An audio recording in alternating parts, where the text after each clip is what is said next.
بسم اللہ الرحمن الرحیم والذین اتخذوا من دونه اولیاء اللہ حفیظ علیہم وما انت علیہم بوکیل۔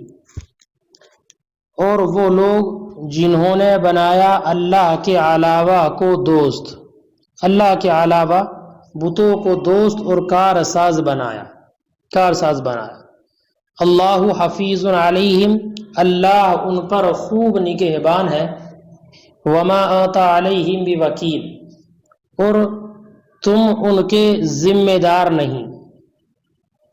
اس آیت مبارکہ میں اللہ تعالی کافروں کی حالت کا ذکر فرماتا ہے کہ جنہوں نے اللہ کے سوا معبودوں کو اپنا کارساز اور دوست بنا رکھا ہے، کہ حقیقت میں ان کا کارساز اور نگہبان اللہ رب العزت ہی ہے۔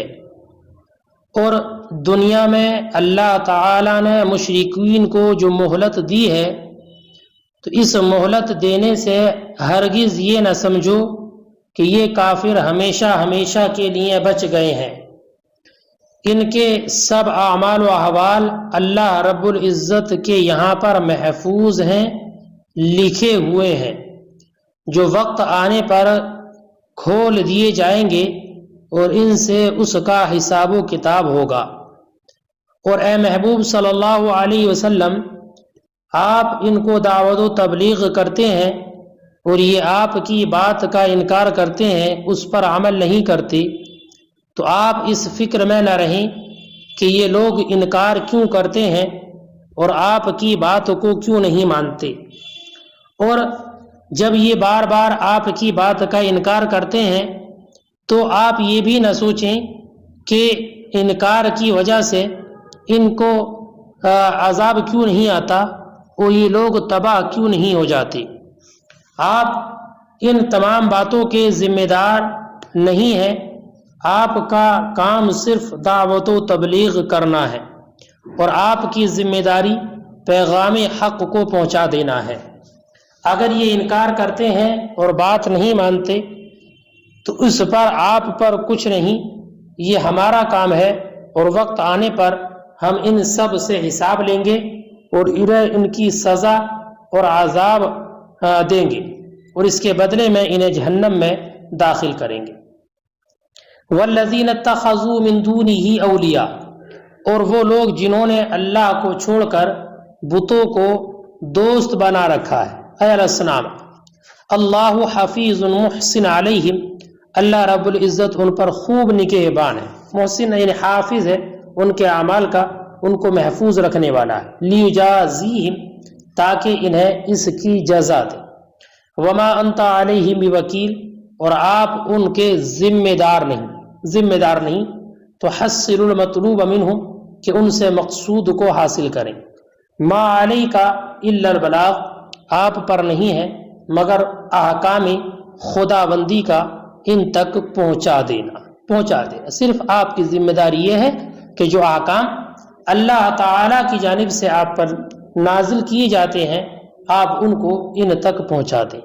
اگر یہ انکار کرتے ہیں تو اس کا حساب لینا اور اس کی سزا دینا یہ ہمارا کام ہے۔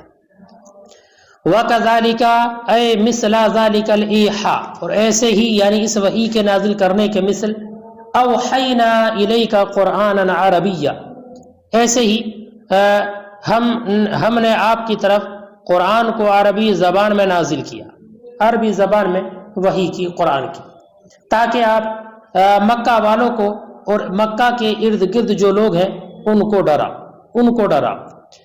اللہ رب العزت نے اس آیت کریمہ میں ارشاد فرمایا کہ اے محبوب اکرم صلی اللہ علیہ وسلم، جس طرح تم سے پہلے انبیاء اکرام پر اللہ رب العزت کی جانب سے وحی نازل ہوتی رہی، تو تم پر بھی اسی کے مثل یہ قرآن وحی کے ذریعے اتارا جاتا ہے، اور اس قرآن کو اللہ رب العزت نے عربی زبان میں صاف اور واضح طور پر بیان فرمایا ہے، تاکہ آپ اس شہر کے رہنے والوں کو یعنی مکہ والوں کو احکام خداوندی سے آگاہ کرائیں، اور انکار کرنے پر جو اس کا عذاب ہے اس کے عذاب کے بارے میں ان کو بتا دی، اور اس کے ساتھ ساتھ مکہ کے ارد گرد کے جو لوگ ہیں، اطراف کے جو لوگ ہیں، ان سب کو بھی آگاہ کر دیں۔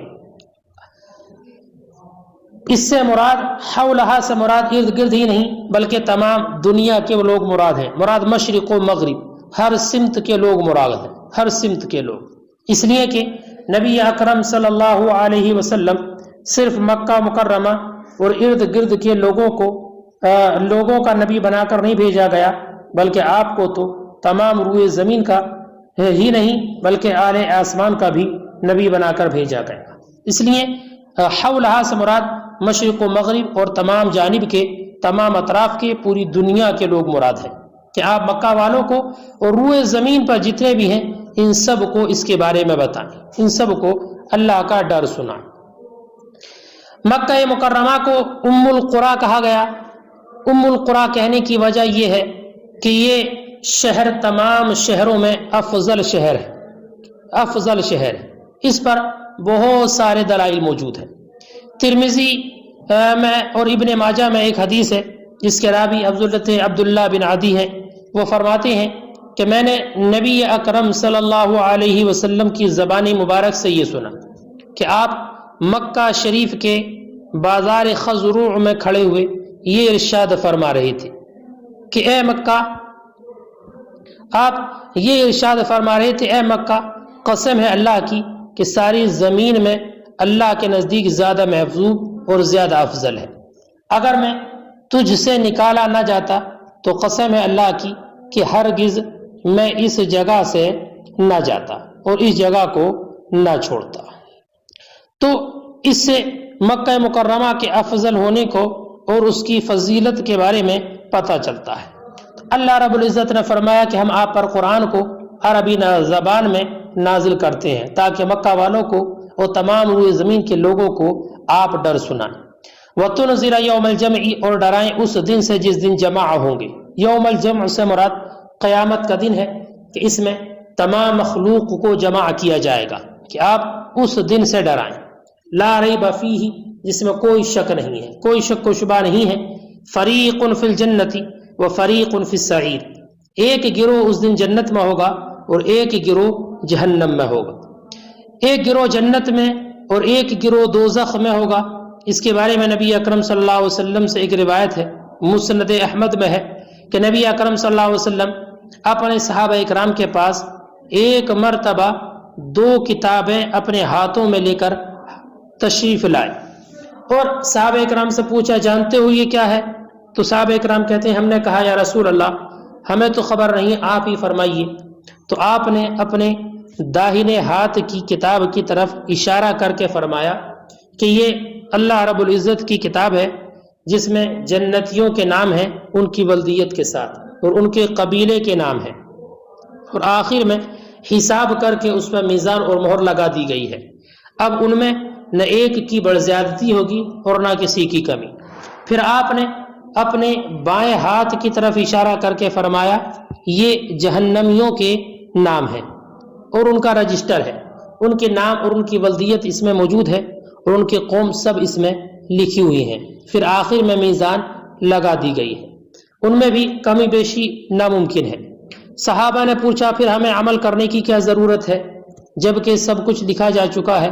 تو اللہ کے رسول نے ارشاد فرمایا ٹھیک ٹھاک رہو، بھلائی کے نزدیک رہو، نیک کام کرتے رہو، جنت والوں کا خاتمہ نیکیوں اور اچھے اعمال پر ہی ہوگا چاہے وہ کیسے ہی اعمال کرتا ہو، اور جہنمیوں کا خاتمہ برے اعمال پر ہوگا چاہے وہ کیسے ہی کاموں کا مرتکب رہا ہو۔ اس کے بعد اللہ کے رسول صلی اللہ علیہ وسلم نے اپنی دونوں مٹھیاں بند کر لیں اور فرمایا تمہارا رب عز و جل بندوں کے فیصلوں سے فراغت حاصل کر چکا ہے، اور فرمایا کہ ایک فرقہ جنت میں ہے اور ایک فرقہ جہنم میں ہے۔ اس کے ساتھ ہی آپ نے اپنے دائیں بائیں ہاتھوں سے اشارہ کیا اس طرح سے گویا کہ آپ کوئی چیز پھینک رہے ہیں۔ اسی کا ذکر اللہ نے فرمایا فریق فی الجنت و فریق فی السعیر۔ وَكَذَلِكَ اور ایسے ہی اے مثل ذَلِكَ الْإِيحَاء یعنی اس وحی کرنے کے مثل اوحینا الیک ہم نے آپ کی طرف وحی کی قرآن عربی عربی زبان میں قرآن کی لتنذر تاکہ آپ ڈرائیں، تو خفف ام القرى یعنی شہر مکہ والوں کو، ومن حولها اور جو اس کے ارد گرد ہے سب کو، اے اہل مکہ یعنی اہل مکہ کو اور باقی لوگوں کو، وتنذر الناس اور لوگوں کو ڈرائیں یوم الجمع ملاقات کے دن سے، جمع ہونے کے دن سے، اے یوم القیامت تجمع فی الخلق جس میں مخلوق کو جمع کیا جائے گا، لا ریب شک فی جس میں کوئی شک اور شبہ نہیں، فریق منہم فی الجنہ ان میں سے ایک گروہ جنت میں ہے، وفریق فی السعیر النار اور ایک گروہ ان میں سے جہنم میں۔ وَلَوْ شَاءَ اللَّهُ لَجَعَلَهُمْ أُمَّةً وَاحِدَةً اور اگر اللہ چاہتا تو ضرور ان سب کو ایک امت بنا دیتا۔ ایک امت بنانے سے مراد یہ ہے کہ ایک دین پر ان سب کو پیدا کر دیتا اور وہ دین اسلام ہوتا، یعنی صرف اللہ رب العزت اس حالت میں لوگوں کو بناتا کہ وہ سارے کے سارے دین اسلام پر ہوتے، لیکن اللہ رب العزت جس کو چاہتا ہے اپنی رحمت میں داخل فرما لیتا ہے اور ان کو جنت میں داخل فرمائے گا، اور کافروں کے لیے کوئی مددگار اور دوست نہ ہوگا۔ ابن جریر میں ہے کہ حضرت موسیٰ علیہ السلام نے اللہ رب العزت کی بارگاہ میں عرض کی کہ اے میرے پروردگار، تو نے اپنی مخلوق کو پیدا کیا ہے، پھر ان میں سے کچھ کو تو جنت میں لے جائے گا اور کچھ دوسروں کو جہنم میں، کتنا اچھا ہوتا کہ سب کے سب جنت میں جاتے۔ اللہ رب العزت کی بارگاہ سے ارشاد آیا، اے موسیٰ اپنا پیرہن اونچا کرو۔ آپ نے اونچا کیا، پھر فرمایا اور اونچا کرو، آپ نے اور اونچا کیا، پھر فرمایا اوپر اٹھاؤ۔ تو جواب دیا، اے اللہ اب تو سارے جسم سے اونچا کر لیا سوائے اس جگہ کی جس کے اوپر سے ہٹانے میں بھلائی اور خیر نہیں ہے۔ تو اللہ نے فرمایا، موسیٰ اسی طرح میں بھی اپنی تمام مخلوق کو جنت میں داخل کروں گا سوائے ان لوگوں کے کہ جو بالکل ہی خیر سے خالی ہیں اور جن میں کوئی بھی بھلائی اور خیر نہیں ہے۔ وَلَوْ شَاءَ اللَّهُ لَجَعَلَهُمْ اور اگر اللہ چاہتا لَجَعَلَهُمْ أُمَّةً وَاحِدَةً تو ضرور انہیں ایک امت کر دیتا، عَلَى دِينٍ واحد ایک دین پر، وہ الاسلام اور وہ دین اسلام ہے۔ وَلَكِنْ يُدْخِلُ مَنْ يَشَاءُ فِي رَحْمَتِهِ لیکن وہ اپنی رحمت میں داخل کرتا ہے جسے چاہتا ہے۔ وَالظَّالِمُونَ مَا لَهُم مِّن وَلِيٍّ وَلَا نَصِيرٍ اور ظالم لوگوں کے لیے نہ کوئی دوست ہے اور نہ کوئی مددگار، ظالم سے مراد کافر۔ يَدْفَعُ عَنْهُمْ الْعَذَابَ یہ ایسا کوئی مددگار نہیں جو ان سے عذاب کو دور کرے۔ ام اتخذوا من دونه اولیاء کیا انہوں نے اللہ کو چھوڑ کر بتوں کو اولیاء بنا لیا ہے؟ ام اتخذوا من دونه کیا انہوں نے بنا لیا اس کے علاوہ بتوں کو دوست اولیاء؟ فاللہ هو الولی بے شک اللہ ہی ولی ہے، اللہ ہی ولی ہے۔ وہو یحیی الموتى اور وہی ہے جو مردوں کو زندہ کرتا ہے، وہو علی کل شیء قدیر اور وہ ہر چیز پر قادر ہے، ہر چیز پر قادر ہے۔ اللہ تعالیٰ نے اس آیت مبارکہ میں مشرکین کے اس فعل کی برائی اور قباحت کا ذکر فرمایا کہ یہ اللہ کے علاوہ دوسروں کو اپنا دوست بنا لیتے ہیں اور اپنا مددگار ان کو سمجھتے ہیں اور اللہ کے ساتھ شریک کرتے ہیں، دوسروں کی پوجا کرتے ہیں، ان کی عبادت کرتے ہیں۔ اللہ نے فرمایا کہ یہ حقیقت میں ان کے دوست نہیں ہے بلکہ سچا ولی اور حقیقی اور سچا کارساز اللہ رب العزت ہی ہے۔ اللہ ہی کی صفت ہے کہ وہ مردوں کو جلاتا ہے اور وہی ہر چیز پر قدرت رکھتا ہے، تو پھر یہ میرے علاوہ کسی اور کو معبود کیوں بناتے ہیں، کسی اور کی عبادت کیوں کرتے ہیں اور کس طرح سے یہ ان کو اپنا معبود سمجھتے ہیں۔ ام اتخذوا من دونه اولیاء کیا بنا لیا انہوں نے اللہ کے علاوہ بتوں کو اولیاء دوست؟ ام یہ منقطعہ ہے بمعنی بل، ام منقطعہ ہے بل کے معنی میں التی للانتقال، بل جو انتقال کے لیے ہے، وحمزۃ الانکاری للانکار اور حمزہ انکار کے لیے ہے، حمزہ جو ہے یہ انکاری ہے۔ اے لیس المتخذون اولیاء معنی ہے کہ جن کو اولیاء اور دوست بنایا ہے وہ ان کے دوست اور اولیاء نہیں ہیں۔ فاللہ هو الولی کہ دوست اور ولی اللہ ہے، اے الناصر للمؤمنین یعنی مؤمنین کی مدد کرنے والا۔ والفاء لمجرد العطف اور فا یہ محض عطف کے لیے ہے۔ وہو یحیی الموتى اور وہی ہے جو مردوں کو زندہ کرتا ہے۔ وہو علی کل شیء قدیر اور وہی ہر چیز پر قادر ہے۔